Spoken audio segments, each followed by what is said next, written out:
আসসালামু আলাইকুম, আশা করছি সবাই অনেক অনেক ভালো আছেন। বন্ধুরা, আজ একটি গুরুত্বপূর্ণ ভিডিও নিয়ে চলে আসলাম আপনাদের সামনে। বন্ধুরা, আপনারা নিশ্চয়ই অন্য ডিভাইস থেকে আপনার ডিভাইসে যে কোনো ভিডিও ফাইল, অডিও ফাইল বা যে কোনো ধরনের ফাইল নেওয়ার জন্য শেয়ারইট ইউজ করে থাকেন। তো একটি সমস্যা হচ্ছে, আপনি যখন শেয়ারইটের মাধ্যমে অন্য ডিভাইস থেকে কোনো ফাইল রিসিভ করে থাকেন, সেক্ষেত্রে সে ফাইলগুলো সরাসরি আপনার ফোন স্টোরেজে গিয়ে অ্যাড হয়।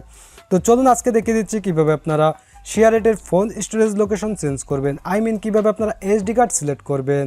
বন্ধুরা, মূল ভিডিওটি শুরু করার আগে ছোট্ট একটি রিকোয়েস্ট করব। প্রতিদিনই আমাদের এই চ্যানেলে কোনো না কোনো হেল্পফুল ভিডিও আপলোড করা হয়ে থাকে। আপনি যদি আমাদের চ্যানেলে এই ভিডিওটি প্রথম দেখে থাকেন, অবশ্যই প্রতিদিন এই ধরনের হেল্পফুল ভিডিও পেতে আমাদের চ্যানেলটি সাবস্ক্রাইব করে রাখবেন। আর যদি অলরেডি চ্যানেলটি সাবস্ক্রাইব করে থাকেন, সো অসংখ্য ধন্যবাদ। বন্ধুরা, শেয়ারইটের স্টোরেজ লোকেশন চেঞ্জ করার জন্য আপনি সরাসরি শেয়ারইট ওপেন করবেন। শেয়ারইট ওপেন করার পরে আপনি একদম নিচে দেখতে পাচ্ছেন মি নামে একটি অপশন, জাস্ট এখানে ক্লিক করবেন।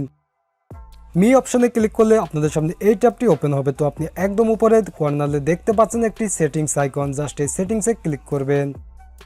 সেটিংসে ক্লিক করলে আপনাদের সামনে এই ট্যাবটি ওপেন হবে। তো আপনি দেখতে পাচ্ছেন একদম উপরে ট্রান্সফার নামে একটি অপশন, জাস্ট এই ট্রান্সফারে ক্লিক করবেন। ট্রান্সফারে ক্লিক করার পরে আপনাদের সামনে এই ট্যাবটি ওপেন হবে। তো আপনি একদম উপরে দেখতে পাচ্ছেন স্টোরেজ লোকেশন, জাস্ট এই স্টোরেজ লোকেশনে ক্লিক করবেন। স্টোরেজ লোকেশনে ক্লিক করার পরে আপনাদের সামনে এরকম ওপেন হবে। তো দেখতে পাচ্ছেন এখানে ইন্টারনাল স্টোরেজ সিলেক্ট করা আছে। তো এখানে আপনারা নিচে যে অপশনটি এটি সিলেক্ট করে দিবেন।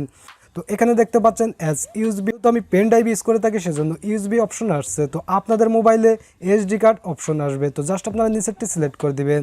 সিলেক্ট করে দেওয়ার পরে জাস্ট ওকেতে প্রেস করবেন। তো এখন যদি আপনি শেয়ারের মাধ্যমে অন্য ডিভাইস থেকে কোনো ফাইল রিসিভ করে থাকেন, সরাসরি আপনার এসডি কার্ডে গিয়ে অ্যাড হবে।